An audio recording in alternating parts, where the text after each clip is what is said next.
Hi everyone, পুনৰ এটা নতুন ভিডিঅ'লৈ আপোনালোক সকলোকে স্বাগতম জনাইছো। আজিৰ ভিডিঅ'টো আপোনালোকক ইণ্ডিয়া পোষ্টৰ নতুন জব নোটিফিকেশ্যনৰ বিষয়ে জনাম। ইয়াত টোটেল 5500টা পদ আছে। যদি আপোনালোকে এই ভিডিঅ'টো প্ৰথমবাৰ চাই আছে তেনেহ'লে চেনেলটো ছাবস্ক্ৰাইব কৰিব নাপাহৰিব। লগতে আমাৰ এটা টেলিগ্ৰাম গ্ৰুপ আছে, তাৰ লিংক মই ডেছক্ৰিপশ্যনত দি দিম। তাত গৈ আপোনালোকে জইন হৈ ল'ব। তেনে নতুন জব নোটিফিকেশ্যন কি আছে এবাৰ চাই লওঁ আহক।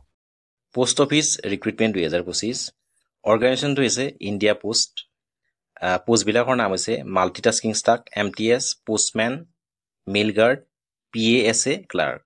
মই পুনৰ কৈছোঁ, multitasking staff, MTS, postmen, mail guard, PASA clerk. ইয়াত টোটেল পোষ্ট আছে 50,500টা।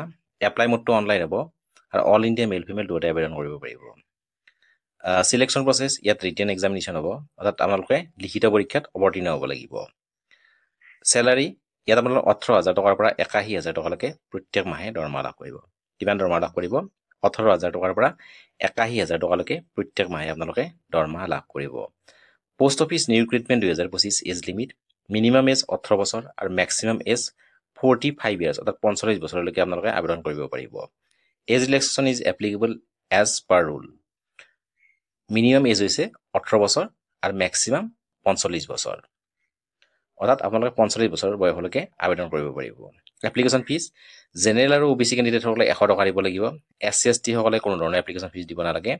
পে'মেণ্ট মোড অনলি বাই ক্ৰেডিট, ডেবিট কাৰ্ড আৰু নেট বেংকিং, অৰ্থাৎ আপোনালোকে ক্ৰেডিট কাৰ্ড, ডেবিট কাৰ্ড অথবা নেট বেংকিঙৰ জৰিয়তে আপোনালোকে পে'মেণ্ট কৰিব লাগিব। আপোনাৰ কৈছোঁ যে জেনেৰেল আৰু OBC কেণ্ডিডেটসকলে 100 টকা দিব লাগিব। SC ST কেণ্ডিডেটসকলে ইয়াত কোনো ধৰণৰ এপ্লিকেশ্যন ফিজ দিব নালাগে।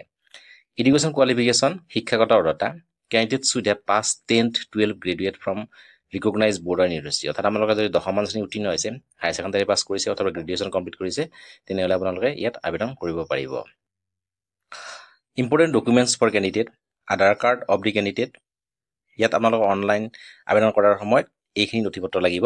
আধাৰ card of the candidate, Aadhaar card লাগিব, 10 ক্লাছ চাৰ্টিফিকেটখন লাগিব, 10মান শ্ৰেণী উত্তীৰ্ণ হোৱা চাৰ্টিফিকেট, ৰেজিষ্টাৰ মোবাইল নম্বৰ লাগিব, ইমেইল আইডিটো লাগিব, পাছপোৰ্ট চাইজ ফটো লাগিব, ছিগনেচাৰ লাগিব আৰু নেক্সট কাষ্ট চাৰ্টিফিকেট। মই পুনৰ কৈছোঁ, আপোনালোকক আধাৰ কাৰ্ড লাগিব, 10মান শ্ৰেণী উত্তীৰ্ণ হোৱা প্ৰমাণপত্ৰ, তাত 10 ক্লাছ চাৰ্টিফিকেট লাগিব, ৰেজিষ্টাৰ মোবাইল নম্বৰ লাগিব, email ID, passport size photo, signature আৰু কাষ্ট চাৰ্টিফিকেট।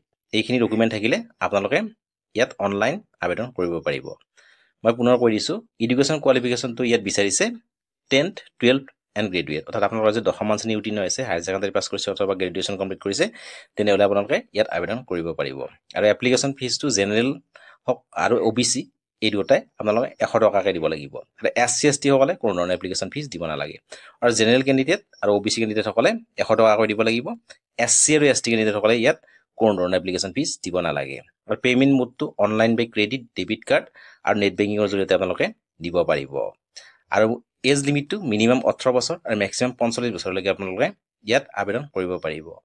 দৰমহাটো চেলাৰী, ইয়াত আপোনালোকে 18,000 টকাৰ পৰা 81,000 টকালৈকে দৰমহা লাভ কৰিব পাৰ মান্থ, অৰ্থাৎ প্ৰত্যেক মাহে আপোনালোকে 18,000 টকাৰ পৰা 81,000 টকালৈকে প্ৰত্যেক মাহে দৰমহা লাভ কৰিব। আৰু ইয়াৰ চিলেকশ্যন প্ৰচেছটো ৰিটেন এক্সাম, অৰ্থাৎ আপোনালোকে লিখিত পৰীক্ষাত অৱতীৰ্ণ হ'ব লাগিব। ইয়াৰ পোষ্টবিলাকৰ নাম মই পুনৰ কৈ দিছোঁ, মাল্টিটাস্কিং ষ্টাফ আছে, PASA, mail guard, clerk, postmen. আৰু ইয়াত টোটেল পোষ্ট আছে 50,500টা আৰু এপ্লাই মোডটো অনলাইন হ'ব। তেন্তে আজিলৈ ইমানেই, ধন্যবাদ।